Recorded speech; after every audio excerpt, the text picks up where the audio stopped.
बोली वृंदावन बिहारी लाल की जय हो। भगवान ने रुक्मणी जी को जो है हरण करके द्वारिकापुरी ले आए। अब जब भगवान द्वारिकापुरी रुक्मणी जी को ले आते हैं तो गंधर्व ऋषि रीति से उनका विवाह किया जाता है। भगवान का ये प्रथम विवाह था। भगवान का विवाह जो है रुक्मणी जी से हो गया। रुक्मणी जी से विवाह होने के बाद पर रुक्मी जो है वह रास्ते से ही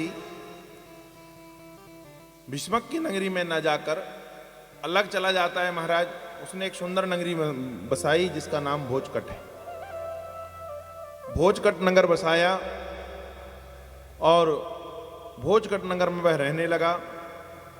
यहां रुक्मणी जी से भगवान का पहला पुत्र जो होता है प्रद्युम्न, ये जो प्रद्युम्न है ये साक्षात कामदेव जी हैं। ये जो है कामदेव जी हैं। और प्रद्युम्न जी जो हैं, जब भगवान जी की समाधि लगी हुई थी कामदेव रूप में, महादेव जी जो है समाधिस्थ थे और भगवती गौरा जो है महादेव जी को पति रूप में प्राप्त करने के लिए वर चाह रही थी। सप्तऋषि ने उन्हें आश्वासन दिया था कि तुम्हें जो है भगवान शंकर वरण करेंगे। घोर तपस्या में पार्वती लीन थी। उनकी तपस्या के फलस्वरूप देवता लोग जो हैं उनके प्राणवायु सूखने लगी, पर महादेव जी जो है वो समाधिस्थ होकर बैठे थे।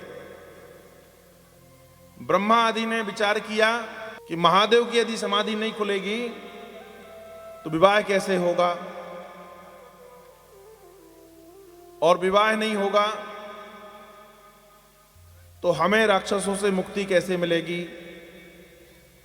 ऐसा सोचकर देवता लोग जो हैं वह कामदेव के पास गए और कामदेव से कहा कि महाराज महादेव जी के अंदर काम जो है प्रविष्ट कराइए। महादेव जी जो हैं वह नेत्र खोलें और जब उनके अंदर काम प्रविष्ट होगा तो विवाह करने के लिए उद्यत हो जाएंगे, विवाह करने के लिए तैयार हो जाएंगे। यह इंद्र ने कहा तो कामदेव जी जो हैं उस समय तैयार हो गए। कामदेव जी जो हैं वह तैयार हो जाते हैं। कहा यदि मान लो हमने महादेव जी के अंदर काम प्रविष्ट करा दिया तो हमें फलस्वरूप क्या प्राप्त होगा। तो देवताओं ने प्रलोभन दिया कि तुम देवताओं में अग्रणी गिने जाओगे, तुम्हारा नाम जो है वह शास्त्रों में आएगा, तुम पूजे जाओगे। कहा ठीक है महाराज। काम जो है वह अपने वशीभूत करने के लिए व्यक्ति को सदा आतुर रहता है, यह काम की कमी है। और किसी के साथ भी विजय प्राप्त करने के लिए उसे जो है आतुरता रहती है। नारद के पीछे लगा, यही काम था। भगवान राम से शर्त लगा लिया था कि भगवान राम से कहा कि त्रिपुर सुंदरी आदिशक्ति जगदम्बा सीता का जब पहली बार आप मुख देखेंगे तो आप जो है काम के वशीभूत होगे या नहीं होगे। भगवान ने कहा वो तो सीता जी को देखने के बाद पता चलेगा। तो जगजननी आदिशक्ति त्रिपुर सुंदरी भगवती जो सीता हैं उनका स्वरूप सृष्टि में किसी का नहीं है, इतना सुंदर है। कहा ब्रह्मा की रचना में सबसे सुंदर जो है वो बनी जो है अहिल्या। अहिल्या जो है ब्रह्मा की सृष्टि में सबसे सुंदर थी। लेकिन कहा अहिल्या से यदि कोई ज्यादा सुंदर है तो वो त्रिपुर सुंदरी भगवती गौरा और आदिशक्ति जगदम्बा सीता। इसलिए शास्त्रों में कहा कि अति रूपेण वही सीता, अति रूपवान है सीता जी। तो ऐसी रूपवान भगवती सीता जी को काम ने सोचा जब राम देखेंगे तो इनके सजल नेत्रों में मैं वास कर जाऊंगा और राम जो है काम के वशीभूत हो जाएंगे। तो राम जी से यही काम ने शर्त लगा ली थी। राम से कहा कि यदि तुमने सीता जी को देखा और मोहित नहीं हुए, शर्त लगा लो। तो राम जी ने कहा कि यदि मान लो हम मोहित नहीं हुए तो क्या होगा? तो कहा यदि तुम मोहित नहीं हुए तो मैं तुम्हारा घोड़ा बनूंगा जब तुम दूल्हा बनोगे। जब आप दूल्हा बनोगे तो मैं घोड़ा बनूंगा। काम ने शर्त लगाई और कहा प्रभु यदि आप परास्त हो गए तो कहा तुम जैसा चाहोगे वैसा कर देंगे। राम जी के साथ शर्त लगी। और पुष्प वाटिका पे जब जनकपुरी की में भगवान फूल तोड़ने के लिए जाते हैं तो वहां उल्टा हो गया। मां आदिशक्ति जगदम्बा सीता जी जो है वह राम जी को देखकर उनके नेत्र जो हैं खुले के खुले रह गए। तो राम तो मोहित नहीं हुए, सीता जी मोहित हो गई राम पर। तो काम हार गया वहां पर राम जी से। जब राम जी से काम हार गया तो जब भगवान राम जी सरकार दूल्हा बनते हैं तो काम जो है वह घोड़ा बन के आया है। इसलिए जनकपुर के जो हैं वह लोग चकित हो जाते हैं कि जिस पर राम जी बैठे हैं, राम जी की तो अनुपम छटा है। राम जी के बारे में कहना क्या, कोटि काम लजावन हारे। एक दो काम नहीं, कोटि काम, करोड़ों काम जो है वो लज्जित हो जाए। राम जी इतने सुंदर हैं, इतने सुंदर हैं कहा। और जो है काम जो है वह घोड़ा बन के आया है तो काम भी बड़ा सुंदर लग रहा है। इसलिए नगरपुरवासी राम जी को तो देखते ही देखते हैं, घोड़े को भी देखते हैं कि घोड़ा ऐसा लग रहा है जैसे काम ने ही घोड़े का स्वरूप धारण किया है। तो यह वही काम है। इसे देवताओं ने कहा कि भगवान शिव जो है वह समाधिस्थ हो गए हैं, तुम चलो महादेव जी की समाधि खोल दो। तो इसने अपने 5 बाणों का अनुसंधान महादेव जी पर किया है। और 5 बाणों का अनुसंधान महादेव जी पे किया। जब महादेव जी की जो है वह समाधि टूटी तो भगवान ने देखा कि मुझे समाधिस्थ हिलाने वाला, समाधि तोड़ने वाला जो है वह काम है। तो भगवान जी ने अपना तीसरा नेत्र खोल दिया। और जब तीसरा नेत्र खोला तो ये जो काम है ना, ये भस्म हो गया महाराज। इसकी आत्मा भर खड़ी रही, शरीर जो है वह नष्ट हो गया। शरीर जो है वह नष्ट हो गया। अब जब शरीर नष्ट हो गया तो इसकी पत्नी जो थी रति, वह महादेव जी के सामने विलाप करने लगती है। वह महादेव जी के सामने विलाप करने लगती है कि प्रभु मेरे पति का इसमें कोई दोष नहीं है, देवताओं ने उनको चढ़ा बढ़ा दिया था और देवताओं के कहने में वह आपको जो है, आपके मन पर काम जागृत हो, यह काम करने के लिए वह आए थे। आपने उनको भस्म कर दिया। अब मुझे पति कहां से प्राप्त होगा? चरणों से लिपट गई जब रति, भगवान शंकर से अनेक प्रकार से प्रार्थना करने लगी तो महादेव जी ने वरदान दिया कि सुनो, आदि नारायण साक्षात परम ब्रह्म परमात्मा जब द्वारिका पर जाकर कृष्ण का स्वरूप धारण करेंगे और उनकी जो पत्नी है लक्ष्मी जी रुक्मणी के नाम रूप रख के आएंगी, तो जब जो है लक्ष्मी जी जो है वह रुक्मणी बन के आएंगी, नारायण कृष्ण बन के आएंगे, तो उनकी पहली संतान जो होगी उस संतान के रूप में तुम जन्म ले लेना। यह काम को वरदान था। तो जब रुक्मणी जी का जो है विवाह संपन्न हुआ, उसके बाद जो पहली संतान रुक्मणी जी को प्राप्त हुई तो प्रद्युम्न रूप में साक्षात वही काम आया है। काम ने ही जो है प्रद्युम्न के रूप में अवतार लिया है। भगवान का ये पहला पुत्र प्राप्त हुआ। महाराज जी अब यह धीरे धीरे बढ़ने लगा। भगवान जी के नगर पर जो है सत्राजित नाम के एक यादव जो है वह वास करते थे। ये बड़े भगवान के भक्त थे। सूर्य भगवान की जो है इन्होंने बड़ी तपस्या की। तो एक समयंतक नामक मणि जो है वह सूर्य नारायण ने इनको जो है प्रदान कर दी और कहा कि जब इस मणि पे सूर्य की पहली किरण पड़ेगी तो ये 8 भार सोना जो है वह उगला करेगी।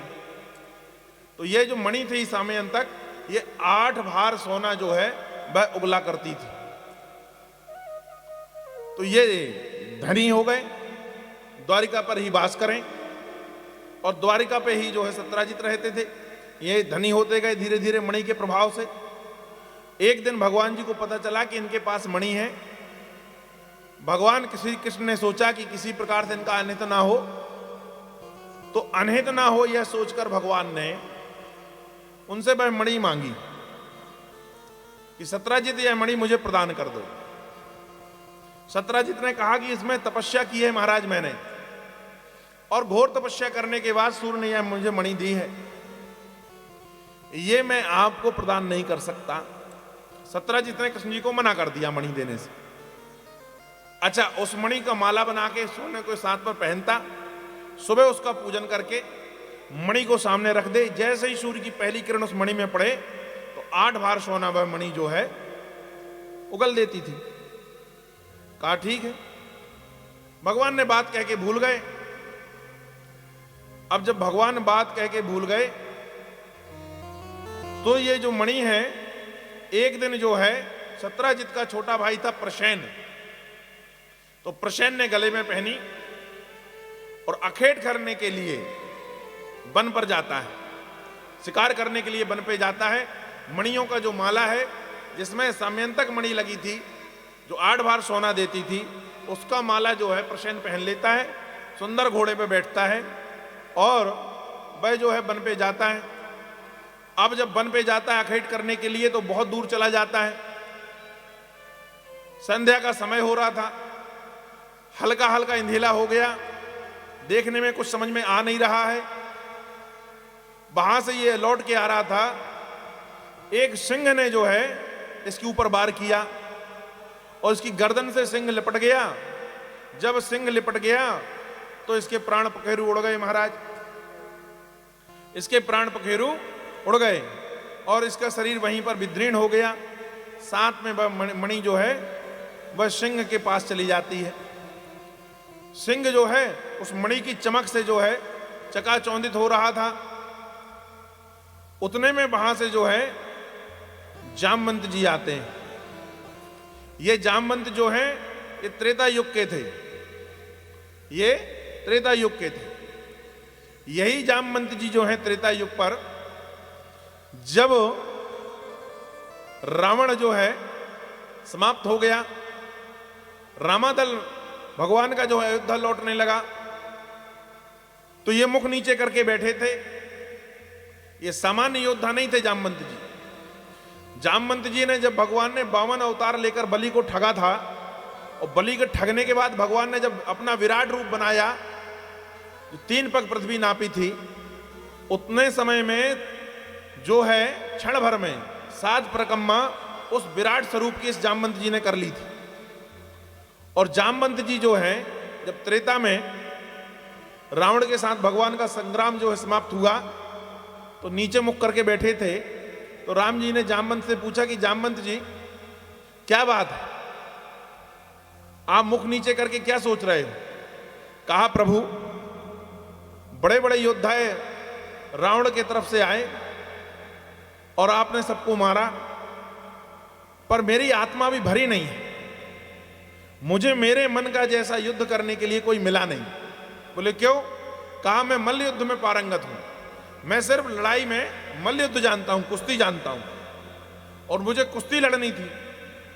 लेकिन कहा इस तरफ से तो कोई कुश्ती लड़ने वाला आया ही नहीं, सब अस्त्र शस्त्र लेके आए और लड़ाई अस्त्र शस्त्रों से हुई।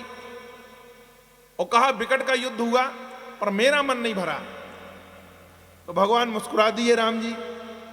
राम जी ने कहा कोई बात नहीं, इस जन्म में तुम हमारे जो है दास हो और हम तुम्हारे स्वामी हैं। इस जन्म में तो हम आपकी यह इच्छा पूरी नहीं कर पाएंगे, पर द्वापर में तुम्हारी यह इच्छा जरूर पूरी होगी कि तुम्हारे जैसा कोई योद्धा मिलेगा और जो तुम्हें मल्ल युद्ध से तृप्त कर देगा। कहा मल्ल युद्ध से तुम तृप्त हो जाओगे। यह राम जी का वरदान था। यहां जामवंत जी जो है वह चले जाते हैं और जामवंत जी जो है वह मणि को उठाते हैं, सिंह को मार देते हैं, अपनी गुफा पे चले जाते हैं। अब जब प्रमेय जो है द्वारिका नहीं लौटा, तो सुबह सत्राजित उसके भाई को चिंता हुई कि मेरा भाई लौटा नहीं है। जब मेरा भाई नहीं लौटा, यह सोचकर जो है उसने सुबह खोजबीन करी। प्रमेय का जब पता ना चला, प्रसेन का पता ना चला, तो सत्राजित ने भगवान को चोरी लगा दी और कहा, कन्हैया तुमने मुझसे मणि मांगी थी और तुम्हें मैंने मणि नहीं दी थी। मेरा भाई कल जो है मणि का माला पहनकर जंगल पर गया, मुझे प्राप्त नहीं हो रहा है। तुमने मणि लेने के लिए मेरे भाई का वध कर दिया। कहा, तुमने मेरे भाई का जो है वध कर दिया है। यह जो है सत्राजित ने भगवान के ऊपर चोरी लगाई, भगवान को कलंक लग गया। अन्य शास्त्रों में कहा जाता है कि चतुर्थी का चंद्रमा नहीं देखना चाहिए। चतुर्थी का चंद्रमा देखने से कलंक लगता है। संतों ने गाया है कि भगवान ने चतुर्थी का चंद्रमा देख लिया था, इसलिए भगवान को यह मणि चोरी का कलंक लगा, मणि चोरी का कलंक लगा। तो कहा भगवान ने जो है ये चंद्रमा देख लिया था। अब भगवान ने सोचा ये कलंक मिटाना चाहिए। सुन लो मेरे बाके बिहारी, आपको है प्यारे कसम हमारी, कसम हमारी, हमसे रूठेंगे न आप कभी, है हमसे रूठेंगे न आप कभी। बिहारी जी मैं कब से खड़ी तेरी अखियाँ हैं जादू भरी, बिहारी जी मैं कब से खड़ी, मैं तो तेरे ही द्वार पड़ी, मैं तो तेरे ही द्वार पड़ी, बिहारी जी मैं कब से खड़ी, अखियाँ हैं जादू भरी, बिहारी जी मैं कब से खड़ी।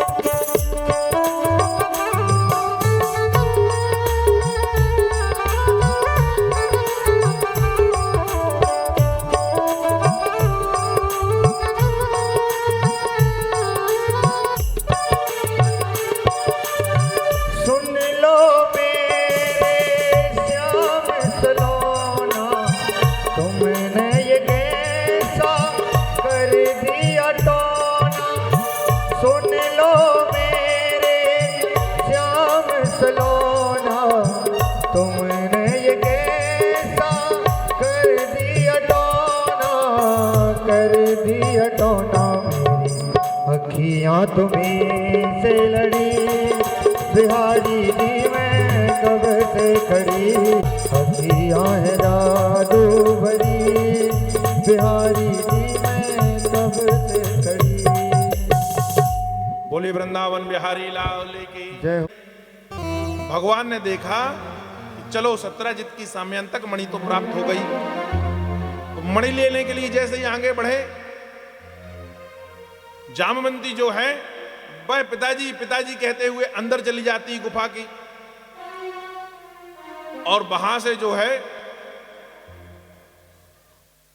जामवंत आते हैं। भगवान श्री कृष्ण के राम रूप में दिए हुए आशीर्वाद के फलस्वरूप अभी भगवान को नहीं पहचान पाए, और नहीं पहचान पाए तो युद्ध किया महाराज। अब दो वर्णन आते हैं, कहा 27 दिन तक युद्ध चला, और एक जगह कहा गया 21 दिन तक युद्ध चला। तो दोनों बातें मान लेते हैं।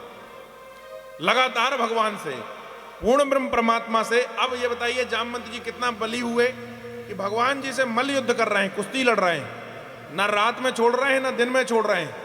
27 दिन तक युद्ध किया महाराज। 27 दिन युद्ध करने के बाद जब भगवान ने अपना वज्र जैसा हाथ उनके गर्दन पर दबाया और पैरों को पकड़कर उठाने लगे, तो जब हाथ जैसे ही दबाया तो हाथ का स्पर्श जो है कई बार राम जी का किया हुआ था जामवंत जी ने, तो समझ गए कि ये ठाकुर आए हुए हैं। तो कहा प्रभु क्षमा चाहूंगा, मैं पहचान नहीं पाया, आप तो साक्षात परमात्मा हैं और मुझ पर बड़ी कृपा की, मैं पहचान गया अब आपको। भगवान ने छोड़ दिया। भगवान ने कहा तुम्हें मैंने वरदान दिया था कि मल्ल युद्ध में जो है तुम्हें तृप्त करूंगा, वह वरदान पूरा करने के लिए ही तुम्हारे पास आया हूं। कहा महाराज बड़ी कृपा की। कहा तनिक देर बैठिए। बैठालने के बाद उनके जो है पैरों को प्रक्षालन किया है जामवंत जी ने, तिलक किया। तिलक करने के बाद कहा महाराज आपने बड़ी कृपा की, मेरी गुफा तक आए, आपकी सेवा में मैं कुछ प्रस्तुत कर पाऊं ऐसा मेरे पास कोई पदार्थ नहीं है। मैं जंगल में रह रहा हूं, गुफा में रहता हूं, मेरे पास कोई पदार्थ नहीं है। हाँ लेकिन मैं आपकी सेवा जरूर करूंगा। बोले क्यों? कहा मेरी एक पुत्री है और वह विवाह योग हो गई है, और कहा तुमसे अच्छा वर कहां मिलेगा, तुमसे अच्छा वर कहां मिलेगा। तो वहीं पर जामवंत ने अपनी पुत्री का हाथ पकड़ा और भगवान श्री कृष्ण के हाथ में देते हुए और कहा प्रभु इस मणि में मेरा अधिकार तो नहीं है, लेकिन चूंकि यह मैंने विजय प्राप्त करके सिंह से ली थी, यह मणि मैं आपको प्रदान करता हूं। तो दहेज में वह मणि जो है जामवंत जी ने भगवान जी को दे दी। अब भगवान जी का जामवंती से विवाह हो गया। भगवान जी ने जो है जामवंती को साथ में लिया और वहां से जो है मणि लिए द्वारिकापुरी आ गए। यहां सब लोग रास्ता देख रहे थे भगवान का। भगवान ने आए और मां देवकी से कहा कि ये तुम्हारी बहू है। देवकी ने थाल लेकर उसका स्वागत सत्कार किया। यथोचित वेद रीति से उनका विवाह कर दिया गया। मणि जो है थी सामयंतक मणि जो है वह प्रसेन को लौटा दी, सत्राजित को लौटा दी और बता दिया कि तुम्हारा भाई प्रसेन जो है मारा गया है। ये मणि की तुमने मुझे चोरी लगाई थी, ये मणि आप स्वीकार करो, ये मणि मैं तुम्हें प्रदान करता हूं। सत्राजित बड़े लज्जित हुए। उनने कहा बिना सब कुछ जाने मैंने भगवान को चोरी लगाई। तो कलंक मिटाने के लिए सत्राजित ने कहा कि प्रभु अब इस मणि का मेरे पास कोई आवश्यकता नहीं है, ना मुझे यह मणि चाहिए, ये मणि आप रख लीजिए और मैं एक प्रार्थना करता हूं कि मेरी पुत्री है सत्यभामा, उसे पत्नी रूप में स्वीकार कर लो। तो सत्राजित ने जो है वह मणि जो है दहेज में फिर भगवान को दे दी और अपनी पुत्री सत्यभामा के साथ भगवान का विवाह कर देता है। अब सत्यभामा का विवाह हो गया। अब यहां पर क्या है, सद्धनुमा नाम का एक यादव था।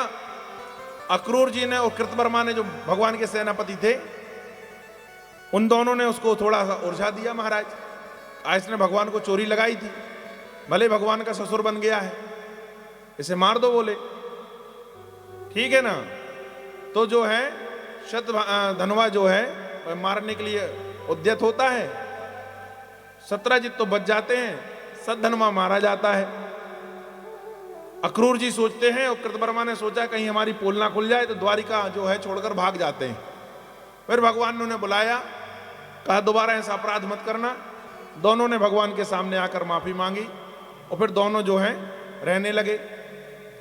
फिर भगवान ने एक जो विवाह है वो जमुना जी से भी किया है, कालिंदी रूप में। जमुना जी भी भगवान की पत्नी है, इनसे विवाह किया है। उसके बाद पर जो है भगवान को पता चला कि महाभारत काल पर जो है अर्जुन जो है अपनी धनुर्विद्या प्राप्त करके आ चुके हैं। तो भगवान ने सोचा कि चल के जो है उनकी सहायता की जाए। तो भगवान चले जाते हैं। भगवान जब जाते हैं तो पता चला कि अर्जुन जो है वह विवाह करना चाहता है। और कहा विवाह किससे करना चाहता है? कहा अर्जुन विवाह करना चाहता है पंचाल कन्या द्रौपदी से। ठीक है ना, द्रौपदी से विवाह करना चाहता है। द्रौपदी यज्ञ से उत्पन्न हुई थी। द्रौपदी यज्ञ से उत्पन्न हुई थी। यज्ञ से उत्पन्न होने के दो कारण थे। वो एक कारण ये था कि महाभारत का जब प्रारंभ होता है, तो महाभारत प्रारंभ थोड़ा गहरी बात है, समझने का प्रयास करिए। तो जब महाभारत का पहला क्रम प्रारंभ होता है। तो शांतनु के पुत्र हैं भीष्म पितामह। भीष्म पितामह का ओरिजिनल नाम जो है वो देवव्रत है। भीष्म पितामह का जो नाम है देवव्रत है। भीष्म प्रतिज्ञा करने के कारण इनका जो नाम है भीष्म पितामह पड़ा। तो ये युवा है। शांतनु महाराज पर एक दिन शांतनु महाराज स्वर्ग गए, स्वर्ग में जाकर बैठे थे तो गंगा की नजर गंगा जो है वह भगवान के चरणों से उत्पन्न हुई है, उनकी नजर जो है वह शांतनु पर पड़ी।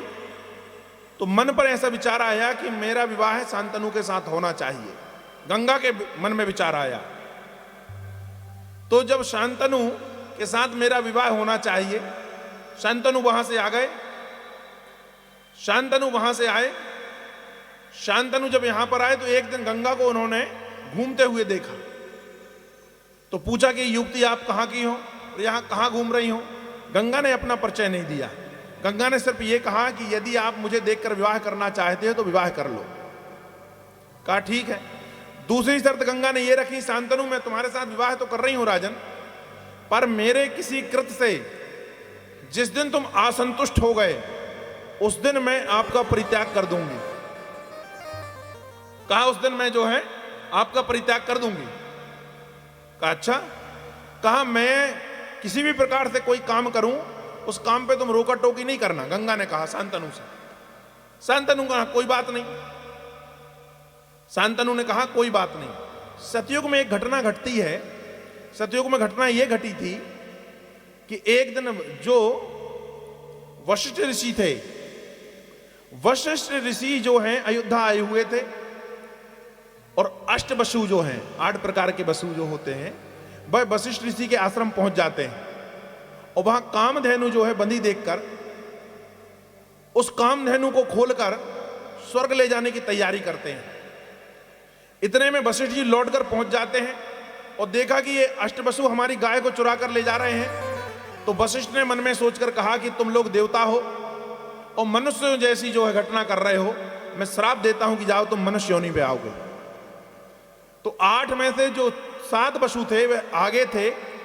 पीछे जो सबसे छोटा वसु था वो कामधेनु के गिरमा को पकड़े हुए था। 7 वसु तो जाकर लेट गए। कहा महाराज हमारा उद्धार हो जाए, हमारा उद्धार हो जाए। ये जो 8वां वसु था इसको लेटने में थोड़ा समय लगा। इसने गाय का जो है कामधेनु का पहले गिरमा छोड़ा, फिर उसके बाद जब 7 उठे तब इसने प्रणाम किया। तो वशिष्ठ को बात जो है जमी नहीं। उनने कहा ये 7 जो वसु हैं, चूंकि तुम देवता हो तो द्वापर पर जब शांतनु होंगे, शांतनु गंगा से विवाह करेंगे, उनके 7 पुत्रों के रूप में तुम जन्म लोगे और गंगा तुम्हें तुरंत जो है जल में फेंक दिया करेगी और तुम्हें तुरंत मुक्ति मिल जाएगी, तुम पुनः वसु हो जाओगे। पर एक जो 8वां है इसे काफी समय तक जो है मनुष्य योनि पर रहना पड़ेगा। तो ये जो 8वां वसु है यही भीष्म है, जिसका नाम देवव्रत है। गंगा ने शर्त रखी उन वसुओं के कारण शांतनु से। कहा महाराज मैं किसी प्रकार से कोई कृत्य करूंगे तुम पूछोगे नहीं कि तुम क्या कर रहे हो। शांतनु ने कहा ठीक है। गंगा का सौंदर्य इतना ज्यादा था कि शांतनु ने कुछ पूछा ही नहीं और विवाह कर लिया। विवाह करके हस्तिनापुर ले आए। जब हस्तिनापुर ले आए तो पहला वसु पैदा होता है पुत्र के रूप में। गंगा लपेटती है, ले जाके गंगा में फेंक देती है, उसका वो उद्धार हो गया महाराज। ऐसा करते करते जो है 7 पुत्रों को गंगा ने गंगा पे बहा दिया, अपने जल पर बहा दिया, 7 का उद्धार कर दिया। 8वें रूप पर जो है भीष्म पितामह आए, अर्थात देवव्रत आया। और ये जब देवव्रत आए, इनका जन्म हुआ। इनका सौंदर्य गजब का था, बहुत लंबी चौड़ी छाती। शांतनु अपने पुत्र को देखकर मोहित हो गए। अब गंगा के सौंदर्य से ज्यादा अच्छा उस बालक का सौंदर्य लगा। गंगा जब ले जाने लगी तो गंगा का हाथ पकड़ लिया जो है शांतनु ने। कहा मैंने तेरे जैसे जो है दुष्ट स्त्री नहीं देखी, जो अपने पुत्रों का जो है स्वयं वध कर देती है। तुझमें और सर्पणी में जो है कोई भेद नहीं है। तो गंगा ने जो है देवव्रत को होने वाले भीष्म को जो है वह शांतनु के हाथ पर पकड़ाया और शांतनु के हाथ पर पकड़ाने के बाद पर कहा महाराज इसे संभालिए, मैं जाती हूं। तो हाथ पकड़ लिया शांतनु ने गंगा का, कहा देवी कम से कम परिचय तो दे जाओ। तो वो अपने यथार्थ रूप में आई, कहा मैं गंगा हूं, इन पशुओं के उद्धार के लिए मैं तुम्हारी पत्नी बनी थी, 7 का उद्धार हो चुका है, ये जो है समय व्यतीत करेगा, इसका उद्धार जब होगा जब इसके सामने भगवान श्री कृष्ण खड़े होंगे। कहा ठीक है, अब इसके सामने जब खड़े भगवान श्री कृष्ण आएंगे तब इसका उद्धार होगा। ये कह के गंगा चली जाती हैं। शांतनु उस बालक का लालन पालन करते हैं। अब बालक युवा हो गया, परशुराम जी से जाते दीक्षित होते हैं और परशुराम से उस बालक ने दीक्षा ली। अनेक प्रकार के अस्त्र शस्त्र चलाना, अनेक प्रकार की धनुर्विद्या और अनेक प्रकार से तप करके महादेव आदि से उसने अमोघ नामक शस्त्रों का अध्ययन किया। भगवान की तपस्या से प्रसन्न होकर भगवान महादेव जी ने और ब्रह्मा ने भीष्म पितामह को इच्छा अनुसार जो है मृत्यु प्राप्त करने का वरदान भी दिया। ये वरदान भी प्राप्त हो गया। वसुओं में सबसे छोटा था, अब युवा हुआ महाराज। उस समय शांतनु एक दिन घूम रहे थे तो केवट राज की कन्या जो है सत्यवती को देखा। यह सत्यवती जो है इसके शरीर से चंदन जैसे लगा हो ऐसी खुशबू आती थी और बहुत सुंदर थी महाराज। इनको देखकर जो है शांतनु ने इनसे साथ विवाह करना चाहा। जब विवाह करना चाहा तो सत्यवती ने कहा कि आपको मेरे साथ विवाह करने के लिए मेरे पहले जाके पिता से आज्ञा लेनी पड़ेगी। तो शांतनु महाराज चक्रवर्ती सम्राट थे, पहुंच जाते हैं केवट राज के पास। कहा महाराज मैं तुम्हारी पुत्री जो है सत्यवती से विवाह करना चाहता हूं।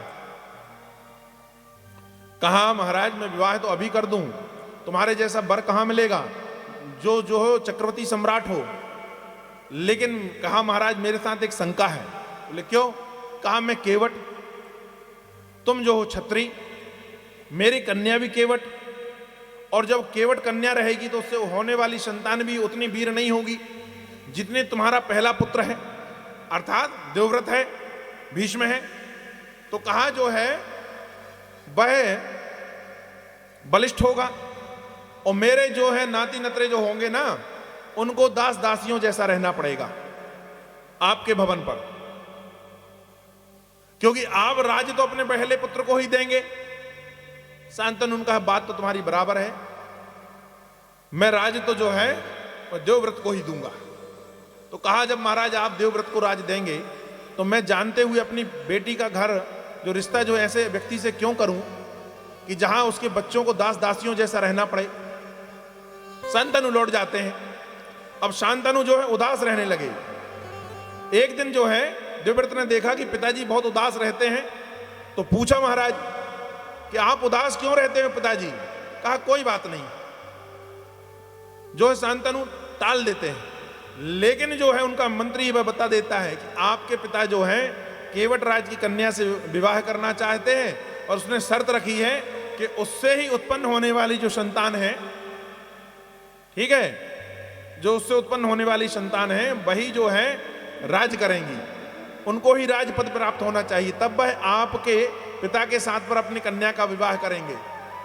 जब यह बात जो है भीष्म को पता चली तो भीष्म चले गए और केवट राज के पास जाकर कहते हैं कि तुम अपनी पुत्री का विवाह मेरे पिताजी के साथ कर दो, मैं तुम्हें वचन देता हूं कि मैं जो है राजगद्दी नहीं लूंगा। केवट राज मुस्कुराते हुए कहते हैं महाराज आपके वचन में मुझे कोई संकेत नहीं है, कोई संदेह नहीं है, आपने कह दिया अर्थात आप राज्य नहीं लेंगे। महाराज मुझे भय है आपके पुत्रों से। कहा मुझे भय है आपके पुत्रों से, यदि आपने विवाह किया तो आपकी जो संतानें होंगी वे मेरे नाती नतरों को मारेंगी और उनसे राज छीन लिया तो। भीष्म पितामह ने थोड़ा सोचा और देवव्रत ने अब प्रतिज्ञा की। यहां पर कहा मैं तारागणों को साथ पर, चंद्रमा और सूर्य को साक्षी मानकर परम परमात्मा की सौगंध लेकर यह बात कहता हूं, मैं आजीवन जो है वह विवाह नहीं करूंगा। मैं कहा आजीवन विवाह नहीं करूंगा, अखंड ब्रह्मचर्य धारण करूंगा। कहा महाराज ये बात तो ठीक है, लेकिन यदि तुम्हारे साथ में हमारे नाती नतरों की कभी नहीं पटी तो, और उनने आप ही के साथ में कुछ लड़ झगड़ लिया तो और तुम्हें ने उनका वध कर दिया महाराज। तो कहा मैं तेरे नाती नतरों का जो होंगी उससे उत्पन्न होने वाली संतानें जितनी हैं, जब तक मैं हूं, जब तक मेरे प्राण रहेंगे, मेरे हाथ में अस्त्र शस्त्र रखने की क्षमता रहेगी, या जब तक मैं रक्षा करने लायक रहूंगा, तब तक मैं हस्तिनापुर के जो राजा बैठा रहेगा उसकी आज्ञा मानकर हस्तिनापुर की रक्षा करूंगा। मैं हस्तिनापुर की रक्षा करने का वचन देता हूं। भीष्म पितामह ने वरदान दे दिया। देवताओं ने पुष्प वर्षा की कि देवव्रत ने आज बड़ी कठिन जो है प्रतिज्ञा कर ली है, और प्रतिज्ञा करने के बाद में अब तो प्रसन्नता के साथ में सत्यवती का विवाह जो है शांतनु के साथ पर वह केवटराज कर देता है। केवटराज ने शांतनु के साथ पर विवाह कर दिया। इनके 2 पुत्र पैदा होते हैं, चित्रांगद और विचित्रवीर। चित्रांगद और विचित्रवीर 2 उत्पन्न होते हैं। आगे चलने के बाद ये दोनों में से जो है चित्रांगद जो है समाप्त हो जाता है महाराज, बीमारी लगने के बाद। विचित्रवीर का विवाह करने के लिए काशीकट राजा के यहां पर भीष्म जाते हैं। भीष्म ने प्रतिज्ञा ले ली है। भीष्म वहां पर इसलिए गए थे कि वहां उनकी 3 पुत्री थी, अंबा, अंबिका और अंबालिका। अंबा, अंबिका और अंबालिका, ये 3 पुत्रियों का उन्होंने स्वयंवर रखा हुआ था।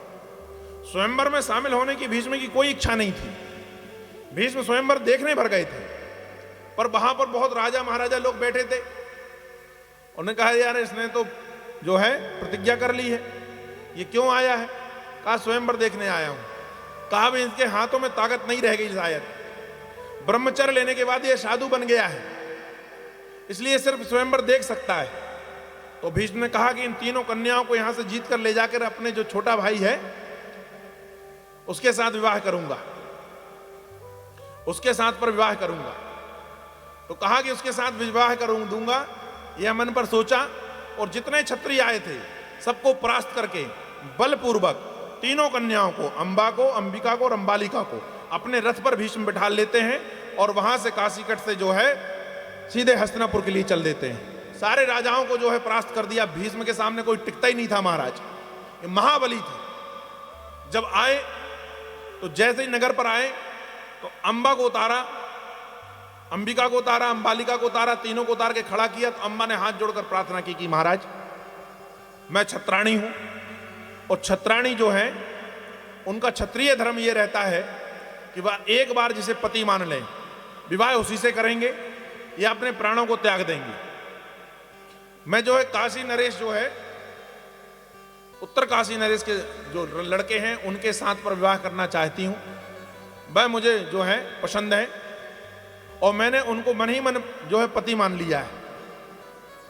यदि आप उनके साथ मेरा विवाह नहीं कराएंगे तो मैं कटार मार के अपने प्राणों को त्याग दूंगी। तो भीष्म ने कहा कोई बात नहीं। भीष्म ने अपने छोटे भाई से पूछा कि यह अंबा जो है ऐसा बोल रही है। तो उन्होंने कहा कि सुनो, स्त्री जिसे अपना पति मान ले विवाह उसी के साथ कर देना चाहिए, ये शास्त्रगत नियम है। ससम्मान इनको वहां तक पहुंचा दिया जाए जिनके साथ विवाह करना चाहती हैं। महाराज भीष्म ने एक सुंदर रथ मंगाया, अंबा को उसमें बिठाला, उत्तर नरेश के पास पहुंचा दिया। उत्तर नरेश के पास अंबा पहुंची। अंबा जब उत्तर नरेश के पास पहुंची तो उत्तर नरेश ने मुस्कुराते हुए कहा कि अंबा, जिस प्रकार तुम छत्राणी हो मैं छत्री हूं, और क्षत्रिय धर्म नहीं कहता कि विजय श्री किसी और को प्राप्त हुई हो और विजय में किसी ने जीता हुआ है किसी चीज को, उसको मैं ग्रहण कर लूं। तुम्हें मुझे परास्त करने के बाद भीष्म ने जीता है, मैं तुम्हें स्वीकार नहीं कर सकता, मेरा क्षत्रिय धर्म नहीं कहता। तो कहा ठीक है महाराज, अब क्या किया जाए। रथ जो ले गए थे उनसे कहा कि इन्हें ससम्मान जो है फिर से हस्तिनापुर पहुंचा दिया जाए। अब अंबा को लेकर वह हस्तिनापुर आए। भीष्म ने कहा कि क्या हुआ, उन्होंने सारा वृत्तांत बतलाया।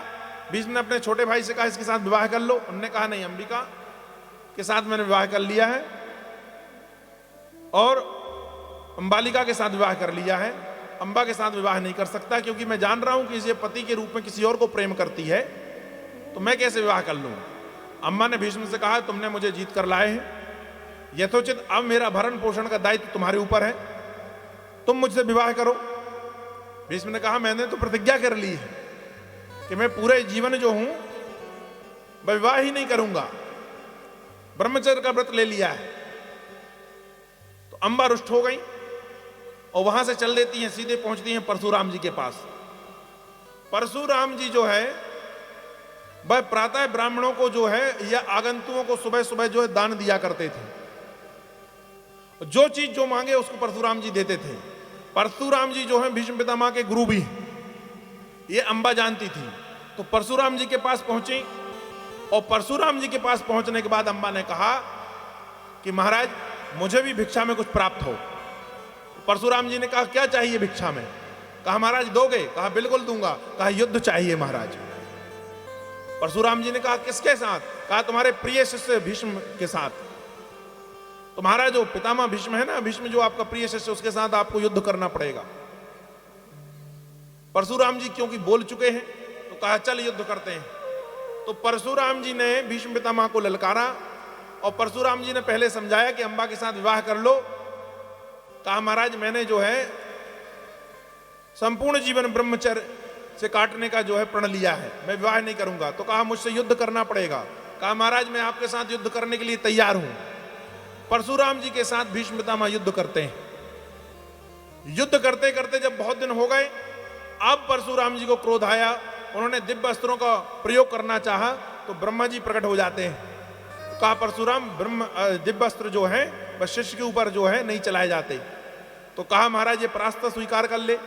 भीष्म ने हाथ जोड़कर कहा ब्रह्मा जी से कि महाराज हम क्षत्रिय हैं, हम पैर पीछे नहीं डालते, भले हमारी गर्दन कट जाए। या तो परशुराम जी ब्राह्मण हैं, ये पीछे हट सकते हैं, ये कृपा करें मेरे गुरु हैं, शिष्य से परास्त स्वीकार करके ये चले जाएं, या पर कहने लगे मुझे मेरा वध कर दें। ब्रह्मा जी ने समझाया परशुराम को और परशुराम को समझा के कहा कि भैया तुम अपने शिष्य को, शिष्य जो होता है पुत्रवत होता है, इसलिए यह समझ लो कि यह तुम्हारा पुत्र ही है। और जिस प्रकार पुत्र से परास्त होने पर पिता को प्रसन्नता होती है, शिष्य से परास्त होने के बाद गुरु को प्रसन्नता होती है। गुरु यह चाहता है कि उसे यदि कोई परास्त करे तो वह शिष्य ही हो। तो यही समझकर इसे छोड़ दो। परशुराम जी छोड़ देते हैं। अब अंबा यहां से चली जाती है। यही अंबा जाके तपस्या करती है महाराज, और तपस्या करती है। तपस्या करने के बाद स्वामी कार्तिक जी जब प्रकट होते हैं, कार्तिक जी की तपस्या करती है, तो कार्तिक जी जो प्रकट होते हैं उनसे कहती है कि मुझे जो है ऐसा वरदान दीजिए कि उस वरदान के स्वरूप पर भीष्म पितामह को मारा जा सके। तो अंबा को जो है कार्तिक जी एक माला दे देते हैं। कहा ये माला ले जा, इस माला को जो पहनेगा और भीष्म पितामह के सामने चला जाएगा, माला के प्रभाव से पितामह जो है को मरना पड़ेगा, पितामह परास्त हो जाएंगे। तो ये अंबा जो है इस माला को लेके आती है और पंचाल नरेश द्रौपद के पास जाती है। द्रौपदी के जो पिता थे ना, उनके पास जाती है। और द्रौपदी के पिता जो थे वह द्रोणाचार्य के मित्र थे। महाराज जो है द्रौपद जो है द्रोणाचार्य के मित्र थे। द्रोणाचार्य के साथ पर इन्होंने परशुराम जी से ही दीक्षा प्राप्त की है, ये भी उनके शिष्य है। और ये दोनों जब गुरुकुल में थे ना, तो द्रौपद ने कह दिया था कि मैं जब राजा बनूंगा द्रोण से, तो आधा राज द्रोण तू मेरा मित्र है, मैं तुझे दे दूंगा। और जब पंचाल नरेश के राजा बने तो भूल गए। वही बदला लेने के लिए द्रोणाचार्य ने जब पांडवों को और दुर्योधन को शिक्षा दी और उन्हें योग्य शिष्य बनाया, तो अर्जुन को भेजते हैं कि जाके द्रुपद से जो है उसे बंदी बनाकर लाओ। और अर्जुन जाते हैं, द्रुपद को हराकर बंदी बनाकर लाते हैं और लेकर आते हैं और द्रोणाचार्य के चरणों पर डाल देते हैं। द्रोणाचार्य कहते हैं आज मेरी प्रतिज्ञा पूरी हो गई, तूने मुझे राजमद में होकर आधा राज नहीं दिया था, आज मेरा शिष्य तुझे परास्त करके मेरे चरणों पर ले आया है, जा मैं तुझे अभय दान दे देता हूं। यहां से लज्जित होने के बाद द्रुपद जाता है। द्रुपद ने यज्ञ किया और यज्ञ का उद्देश्य यह था कि एक ऐसी बेटी प्राप्त हो इस यज्ञ से जिससे मैं अर्जुन का वर्ण करवा सकूं, अर्जुन को दामाद के रूप में पा सकूं, क्योंकि अर्जुन जैसा वीर जो है वह मेरा दामाद होना चाहिए, जिसने मुझे परास्त कर लिया। और एक ऐसा पुत्र पैदा होना चाहिए यज्ञ से जो मेरे शत्रु द्रोणाचार्य का वध कर सके। तो वह यज्ञ के स्वरूप पर जो है यहां यज्ञ चल रहा है, एक पुत्र और एक पुत्री उत्पन्न करने के लिए। और ये अंबा पहुंच जाती है द्रौपदी नरेश के यहां पंचाल पर, और पंचाल पर पहुंचकर यह अंबा कहती है कि द्रौपद, तुम्हें मेरी एक सहायता करनी पड़ेगी। ये कार्तिक जी द्वारा दी हुई माला मेरे पास पर है, इस माला को तुम पहन के चलो और भीष्म पितामह से युद्ध कर लो। इस माला के प्रभाव से तुम पितामह को हरा दोगे। द्रौपद ने हाथ जोड़कर कहा कि देवी, अभी अभी मैंने जो है मार खाई है किसके हाथ? उनके नाती के हाथ, अर्जुन के हाथ। और दूसरी बात, द्रोणाचार्य जो है उसने मुझे परास्त किया है। इनसे भी ज्यादा अधिक वीर तो कहने लगे भीष्म पितामह है। मैं माला आला नहीं पहनूंगा, ना मैं युद्ध चाहता। तो अंबा ने उस माला को ऐसा करके उछाला, तो पहले राजघरानों के सामने जो बाहर हाथी द्वार हुआ करते थे वह उसमें जाकर पड़ी, और अंबा ने जलते हुए यज्ञ पर जो है अपने आप को जो है भस्म कर दिया। यज्ञ के स्वरूप वहां पर उत्पन्न होते हैं एक पुत्री जो द्रौपदी हुई, ठीक है। और द्रुपद के यहां पुत्र रूप में आया धृष्टद्युम्न। ये जो है यज्ञ के स्वरूप हुए। लेकिन एक कन्या के रूप में अंबा भी जन्म लेती है जिसका नाम होता है कृति। ये पंचाल नरेश की कन्या बनी, और कन्या बनने के बाद इसने फिर तपस्या की, और तपस्या से देवताओं से वरदान मांगकर कन्या से पुरुष हो गई, तो नाम पड़ा शिखंडी, ठीक है। और खेल खेल पर एक दिन शिखंडी ने वही माला निकाल ली जो उस जन्म पर डाला था, उसको निकाल ली और अपने गले पर डाल लिया। और वह गले पर डालकर जो है वह जीवन का उसका उद्देश्य ही था कि पितामह का वध करवाऊंगा, इसलिए उस माला को वह पहने रहता है। समय व्यतीत हुआ, अब पंचाल नरेश अपने यहां पर जो है वह यज्ञ रखते हैं, विवाह यज्ञ रखा उन्होंने। और इस प्रकार का जो है मन पर संकल्प किया कि मछली के आंख का भेदन जो करेगा उससे मैं अपनी पुत्री पंचाली का विवाह कर दूंगा। कथा ये सब आपको पता है। भगवान अर्जुन के साथ पहुंचते हैं और मछली के आंख का भेदन करा के अर्जुन से जो है द्रौपदी का विवाह करा देते हैं। बाद में कुंती के वचन अनुसार वह पांचों पांडवों से विवाही जाती हैं। ये भगवान ने संपन्न कराया। भगवान इसको संपन्न करा के जैसे द्वारिका पहुंचते हैं तो द्वारिका पर एक पत्र आता है। ये राजा नग्रजित का था। उन्होंने एक जो है वह मन पर इस प्रकार का संकल्प लिया था कि जो है राजकुमार मेरे यहां पर आकर मेरे द्वारा पालित हुए पोषित हुए 7 बैलों को एक ही गिरमा में बांध देगा, एक ही गिरमा में 7 बैलों को बांध देगा, 7 को एक साथ नहीं देगा, मैं अपनी पुत्री के विवाह उसके साथ कर दूंगा। अर्जुन भगवान के साथ जाते हैं। भगवान वहां पहुंचे और भगवान ने खेल खेल पर जो है नग्रजित की जो है प्रतिज्ञा पूरी की। एक साथ 7 जो है वृषभ थे उनको नाथ दिया।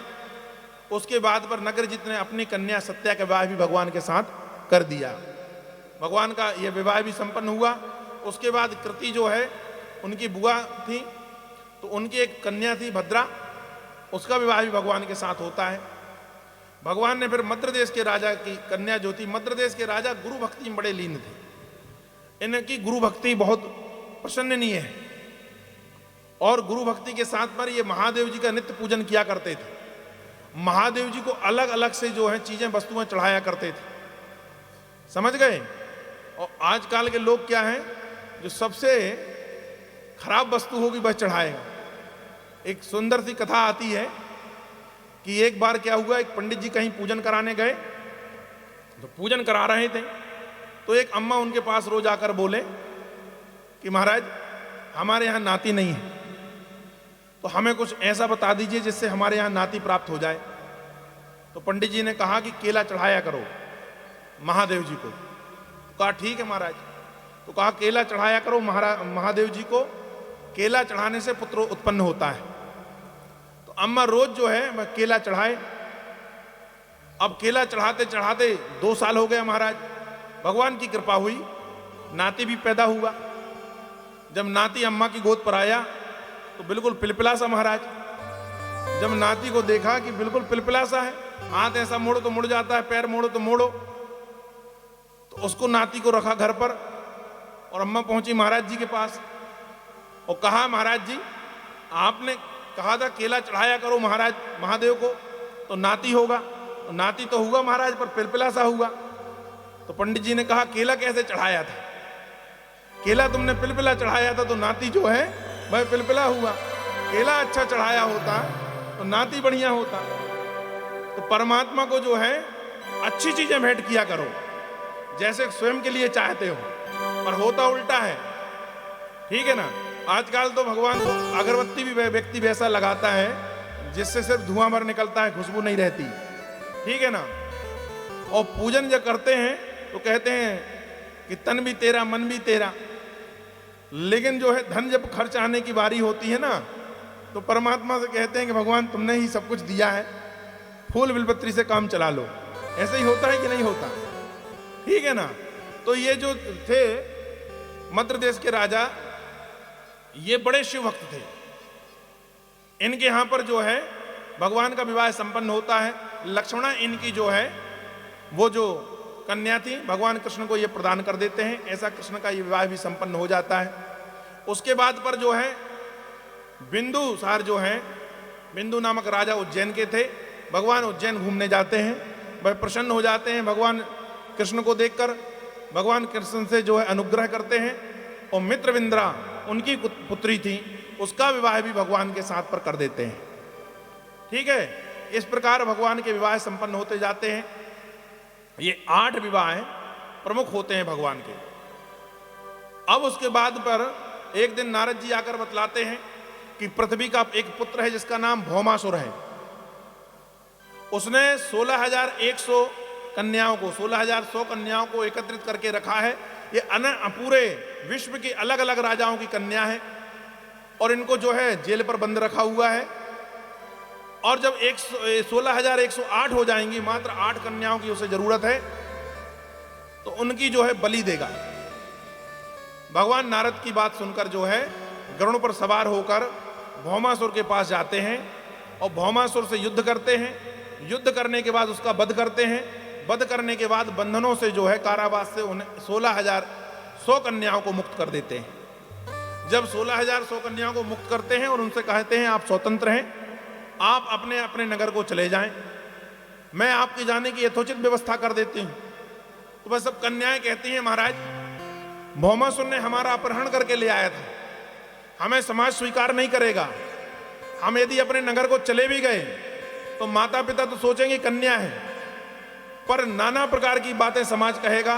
गांव बस्ती पर हमारे जो है लोगों द्वारा अनेक प्रकार की बातें कही जाएंगी कि भौमासुर अपहरण करके ले गया था, हमारे कुमार होने पर संदेह किया जाएगा।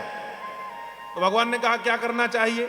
कहा आप योगेश्वर साक्षात परमात्मा है, आप हमें पत्नी रूप पर वर्ण कर लें, और यदि आप पत्नी रूप में वर्ण नहीं करेंगी तो हम अपना अपना शरीर को त्याग देंगे। भगवान को बड़ी कर्री भी थी।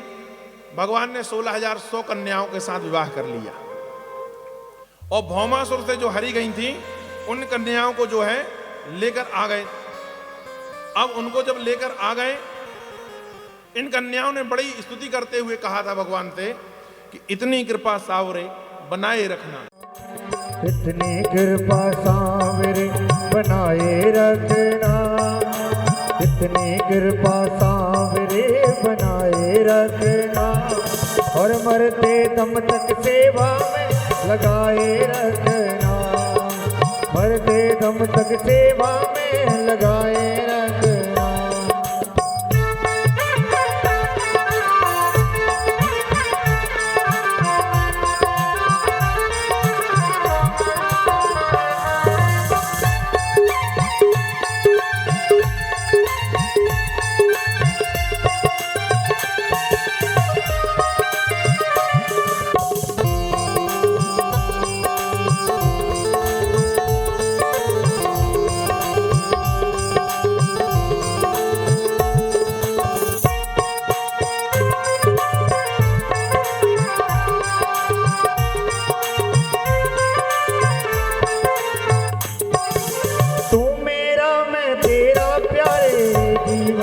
तेरे सारे तू मेरा मैं तेरा बाबा, तू राजी मैं राजी, तेरे हाथ पे रख दी मैंने इस जीवन की बाजी, तेरे हाथ पे रख दी मैंने इस जीवन की बाजी।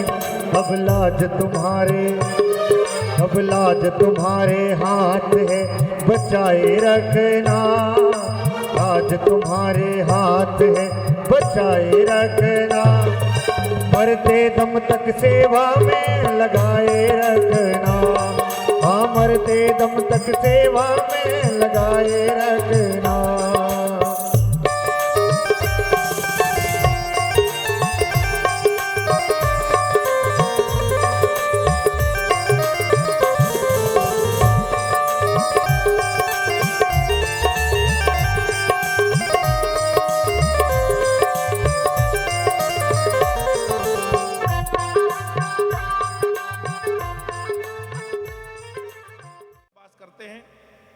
एक दिन नारद जी द्वारिकापुरी आ जाते हैं। नारद जी ने कहा, प्रभु आपको इंद्र ने बुलाया है, आप एक बार जो है इंद्र के यहां घुमाइए। भगवान ने कहा ठीक है। भगवान इंद्र के यहां पर जाते हैं घूमने के लिए।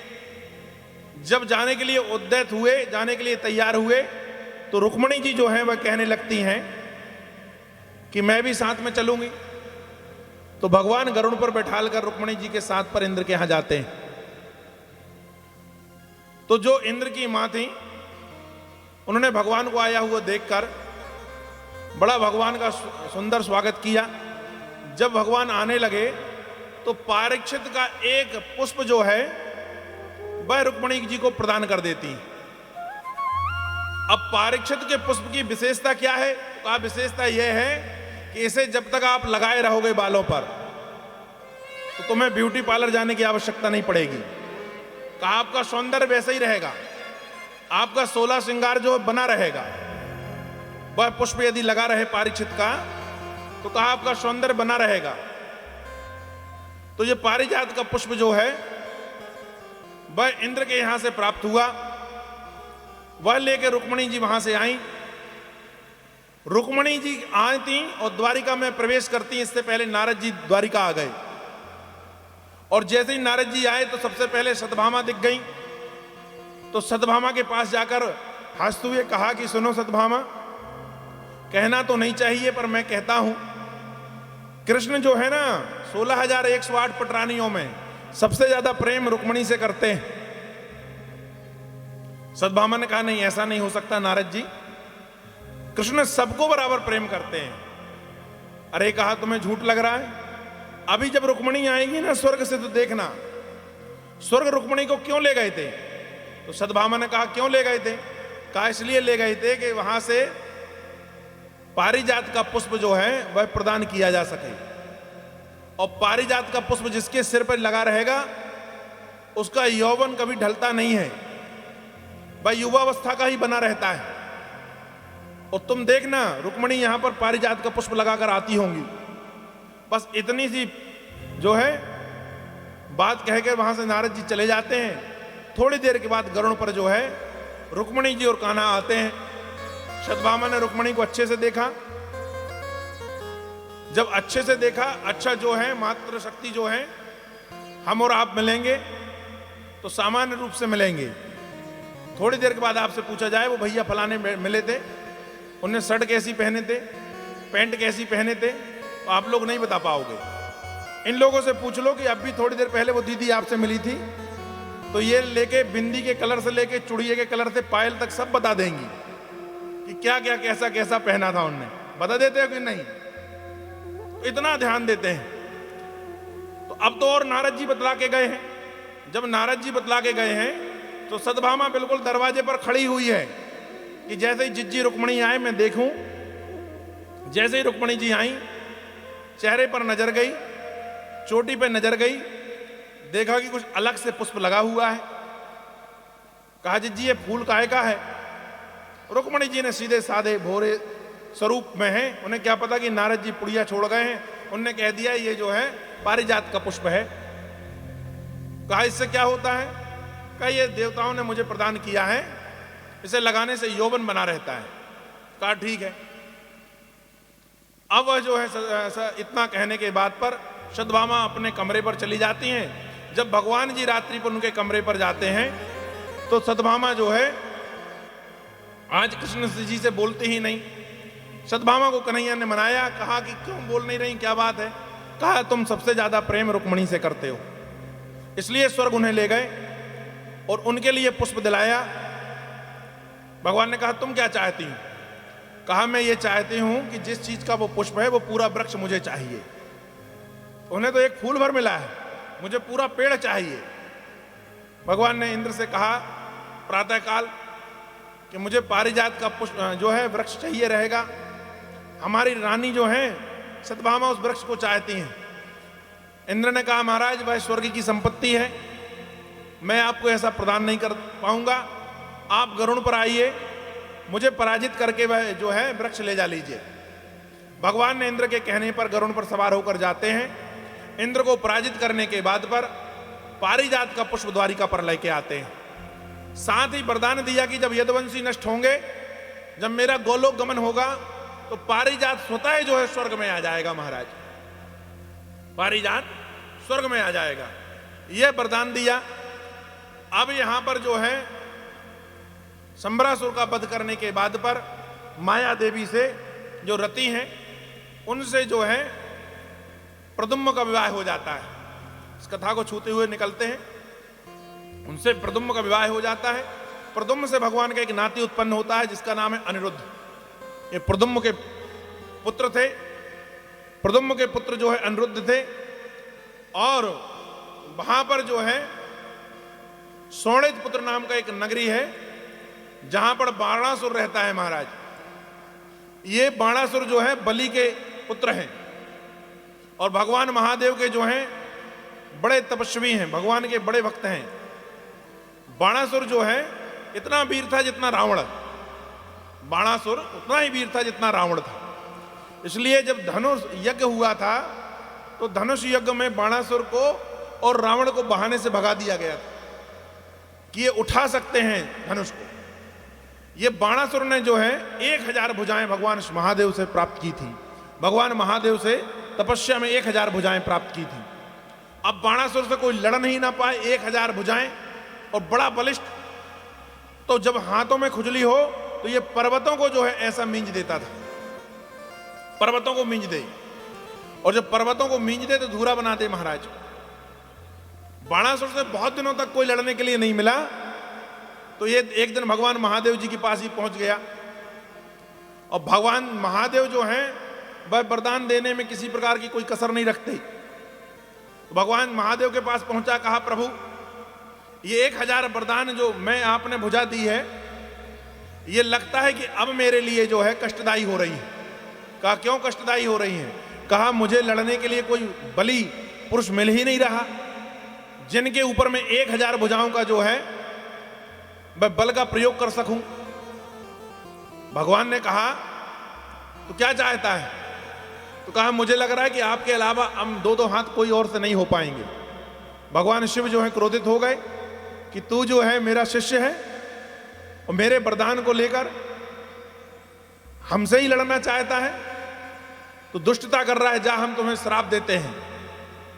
द्वापर में भगवान श्री कृष्ण नारायण का अवतार होंगे, वह तेरा मान मर्दन कर देंगे और तेरी 1000 भुजाओं में से 998 भुजा जो है वह नष्ट कर देंगे, वह काट देंगे, 2 भुजा शेष रहेंगी। बाणासुर को मिला श्राप और बाणासुर बड़ा प्रसन्न हुआ। महाराज कहा अहो भाग्य मेरे, कोई ना कोई लड़ने तो आएगा। यही बाणासुर जो है इसकी एक पुत्री है ऊषा नाम की, और उसकी एक सहेली है चित्रलेखा। चित्रलेखा का नाम चित्रलेखा इसलिए है कि वह किसी का भी चित्र बना देती है, जितने देवता हैं सबका चित्र बना देती है। उसे वरदान प्राप्त है देवताओं का कि जिसका चित्र बनाएगी उस चित्र पे हाथ फेर देगी तो उसे सामने प्रकट होना पड़ेगा, वो संसार में कहीं रहे। जैसे मान लो भैया आपका चित्र बनाई उसने और कागज से आपकी फोटो को खींचेगी तो आप कहीं भी रहो वहां से आप प्रकट हो जाओगे, वहीं से आपको निकलना पड़ेगा। ये चित्रलेखा जो है ऊषा की जो है सखी है। और ऊषा कौन है? ये बाणासुर की पुत्री है। एक दिन ऊषा को जो है सोणितपुर पर रात्रि पे सपने पर जो है वह अनिरुद्ध दिखाई देते हैं। अनिरुद्ध भगवान प्रद्युम्न के पुत्र और प्रद्युम्न जो है रुक्मिणी का पुत्र। अनिरुद्ध दिखाई देते हैं। अब सुबह सुबह उषा का मन नहीं लगता, रात में जो पुरुष दिखाई दिया है उसी के ऊपर ध्यान है। चित्रलेखा आ जाती है। चित्रलेखा ने कहा, सखी आज तुम्हारा मुख जो है मलिन है, क्या सोच रही हो? कहा, रात में मेरे सपन में जो है एक पुरुष दिखाई दिया है और मेरा उसके साथ विवाह हो गया है, और जब विवाह हो गया है तो मन ही मन मैंने उसे अपना पति स्वीकार कर लिया है। तो कहा, इसमें कौन सी बड़ी बात है? कहा, तो उसे प्रकट कर दें। कहा, चित्रलेखा तुम कर सकती हो? कहा, बिल्कुल कर सकते हैं। कहा, करो प्रकट। तो चित्रलेखा ने जो है वह चित्र बनाना स्वीकार किया। यम का बनाया, वरुण का बनाया, इंद्र का बनाया, ब्रह्मा का बनाया, विष्णु का बनाया, महादेव का बनाया, कार्तिक का बनाया, गणेश जी का बनाया, सारे देवताओं का चित्र बनाया। जो है उषा मना करती गई कि नहीं, ये नहीं है, ये नहीं है, ये नहीं है। कृष्ण का बनाया। जब कृष्ण का चित्र बनाया तो उषा ने कहा कि थोड़ी थोड़ी ऐसे ही लगते हैं, थोड़ा थोड़ा इसी प्रकार का चित्र है।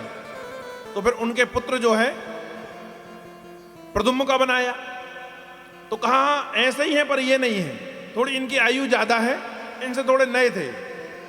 उषा समझ गई कि अनिरुद्ध होगा इनका पुत्र। अनिरुद्ध का चित्र बनाया। जब अनिरुद्ध का चित्र बनाया, चित्रलेखा समझ गई, तो उषा ने कहा कि हाँ हाँ यही है। तो कहा, मैं माया शक्ति जानती हूं, अभी इनको प्रकट कर देती हूं। तो बस सो तो रहे थे कहां, द्वारिका पर वहां पर चित्रलेखा ने अपनी मायावी शक्तियों से उनका पलंग सहित कहां मलवा लिया, चित्र से बाहर खींच लिया। कहां? उषा के पास पर। तो जहां उषा रहती थी वहां पर बुला लिया। अब अनिरुद्ध उषा के पास पहुंचे। उषा और चित्रलेखा को देखा। चित्रलेखा ने कहा, अब तुम वार्तालाप कर लीजिए, मैं चली जाती हूं। और चित्रलेखा चली गई। उषा ने कहा कि रात में आप मेरे सपने में आए थे और मैंने तुम्हारा वर्ण किया है और मैंने तुम्हारे साथ विवाह कर लिया है, तुम मेरे साथ विवाह कर लो। तो अनिरुद्ध ने कहा, विवाह ऐसे थोड़ी ना होता है, बारात रात लाना पड़ती है। हमारे दादा हैं, हमारे बड़े दादा भी हैं बलदाऊ जी, हमारे पिता हैं, हमारा भरा पूरा परिवार है, सब लोग आएंगे। कहा, तुम मेरे साथ रहने लगो, सब आएंगे जब विवाह हो जाएगा। अब यहां पर जो है उषा के पास पर अनिरुद्ध रहने लगे। द्वारिका पे बड़े सब लोग चिंतित हुए कि अनिरुद्ध कहां चले गए, अनिरुद्ध कहां चले गए, खोजबीन करने लगे। यहां कुछ दिन रहने के बाद पर सोनितपुर पर जो अंगरक्षक थे, जो दूत थे, उनसे बाणासुर को पता चला कि महाराज तुम्हारी पुत्री के कक्ष में कोई पुरुष रहता है। बाहर जब हम लोग पहरा देते हैं तो रात में वार्तालाप की आवाज आती है, प्रातः ऐसा लगता है कोई पुरुष रहता है। बाणासुर को शक हुआ। बाणासुर जो है वह जाकर देखता है तो अनिरुद्ध दिखाई देते हैं। बाणासुर के पुत्र जो है अनिरुद्ध के साथ युद्ध करते हैं। बाद में बाणासुर जाकर अपनी 1000 बाहों से पकड़कर अनिरुद्ध को जो है बांध लेता है। नारद द्वारा वहां पता चलता है द्वारिकापुरी पर कृष्ण को कि तुम्हारा जो नाती है वह वहां पर जाकर सोनितपुर पर बाणासुर द्वारा बांधकर कारावास में डाल दिया गया है। भगवान यदुवंशियों की सेना लेकर जो है सोनितपुर की ओर चलते हैं। बाणासुर को पता चलता है कि कृष्ण मुझसे युद्ध करने आ रहे हैं। तो जब कृष्ण युद्ध करने आ रहे हैं तो यह महादेव जी से जो है युद्ध में आने का आवाहन करता है। और सुनो भैया, महादेव जी इतने दयालु हैं कि वे साक्षात परमात्मा से लड़ने के लिए अपने भक्त की ओर आकर खड़े हो जाते हैं। और अकेले नहीं आते, गणेश जी को लेकर आते हैं, कार्तिक जी को लेकर आते हैं और बाणासुर के तरफ से सेना पर आकर सम्मिलित हो जाते हैं। अब बलदाऊ जी, कृष्ण जी अपनी सारी शत्रुंगिनी सेना लेकर आते हैं। भगवान को देखकर सामने मुस्कुरा दिए। कहा, प्रभु आप सामने खड़े हो, तुम तो महादेव हो, तुमसे युद्ध में कौन जीत पाता है। भगवान शंकर जी ने जो है मैं मन ही मन कहा कि अपन ओसे ही लड़ेंगे, अपन सही में नहीं लड़ेंगे, पर मेरा भक्त है, इसने बुलाया तो आना पड़ा। तो हम आपके साथ में झूठ मूठ का खेल में युद्ध करेंगे और अब हम युद्ध करते करते जो है मैं कैलाश चले जाएंगे। कहा, ठीक है, तुम तो झूठ मूठ में युद्ध करोगे, कार्तिक और गणेश जी लड़ेंगे। तब तो कहा, उनको मैं इशारा कर दूंगा प्रभु, वह भी ऐसे ही लड़ेंगे। बाणासुर के साथ युद्ध हुआ। भगवान महादेव जो हैं वह युद्ध करते हैं। बहुत देर तक युद्ध करने के बाद जब युद्ध में अति विशिष्ट युद्ध होने लगा तो भगवान महादेव कार्तिक और गणेश वहां से अंतर ध्यान हो जाते हैं। अब बाणासुर युद्ध करता है। बाणासुर की एक कुल देवी थी जिसका नाम था कोठरा देवी। जब भगवान बाणासुर के तरफ वार करने लगते हैं तो वार जब भगवान करते हैं और बाणासुर को पटक लेते हैं, बाणासुर का बल जो है वह जाता रहा। भगवान ने उसके जो हाथों में से 2 हाथ छोड़कर बाकी 10,000 में से 9,998 हाथ जो है वह समाप्त कर देते हैं। जब भगवान समाप्त कर देते हैं तो कोठरा देवी को लगा कि कृष्ण उन्हें मार ना डालें, तो वह सामने आकर खड़ी हो जाती हैं। भगवान उसे छोड़ देते हैं। बाणासुर का बल चला गया। बाणासुर को जो है वह याद आ जाता है कि महादेव जी ने मुझे वरदान दिया था कि परमात्मा साक्षात कृष्ण बन के आएंगे, तब तेरे हाथों को अलग कर देंगे, तुझे युद्ध में परास्त करेंगे। यही कृष्ण जो है परमात्मा है। बाणासुर जो है उन्हें ले जाता है। प्रसन्नता के साथ पर उन्हें अपने नगर ले गया और कहा, प्रभु मुझे आपसे जो है पहचानने में बड़ी गलती हो गई। आपने मेरी खानदान को तो वरदान दिया हुआ है, क्योंकि बाणासुर जो है वह प्रहलाद का वंशज है। तो भगवान ने कहा कि मैंने तो तेरे जो वंश में है वह पहले से ही वरदान दिया है कि प्रहलाद के किसी वंशज को मैं जान से नहीं मारूंगा, तो मैं तुझे वैसा ही नहीं मारता। कहा ठीक है प्रभु, अब मेरी एक प्रार्थना स्वीकार करो। बोले क्या? कहा मेरी पुत्री जो है उसको आप नत बहू बना लो। तो उषा का विवाह अनिरुद्ध के साथ हो जाता है। भगवान सुंदर वर और वधू को लेकर द्वारिकापुरी आ जाते हैं। द्वारिकापुरी जब भगवान आए तो अपने नत बहू का और नाती का बड़ा स्वागत किया हुआ है पूरे उस पर द्वारिकापुरी में, और इस प्रकार से जो है इस नाती का विवाह भी जो है वह संपन्न हो जाता है। भगवान सुंदर राज कर रहे हैं। राज करते हुए समय पर एक चिट्ठी आती है भगवान के पास। इस चिट्ठी जो है यह काशी राजा के मित्र जो है पौंड्रक हैं उनका पत्र होता है। और पौंड्रक कहता है कि महाराज मैं ओरिजिनल वासुदेव हूं। वह कहां से जुगाड़ करके अपने नकली हाथ 2 और लगा लेता है और शंख चक्रों को धारण करने लगता है। और पौंड्रक कहता है कि मैं जो हूं मैं वास्तविक जो हूं वासुदेव हूं, और कृष्ण तुम नकली वासुदेव हो। मैं नारायण का अवतार हूं और तुम नकली नारायण के अवतार हो। तो तुम मेरे पास आकर माफी मांगो और मुझे वासुदेव स्वीकार करो, अन्यत्र मेरा और आपका युद्ध होगा। भगवान श्री कृष्ण मुस्कुरा देते, उस पत्र का कोई जवाब नहीं देते। पौंडक जो है काशीराज के साथ मिलकर भगवान से युद्ध करने आता है। भगवान से जब युद्ध करने आता है, भगवान उसे खेल खेल पर मार डालते हैं और उसको अपने धाम पहुंचा देते हैं। बोलिए वृंदावन बिहारी लाल की जय।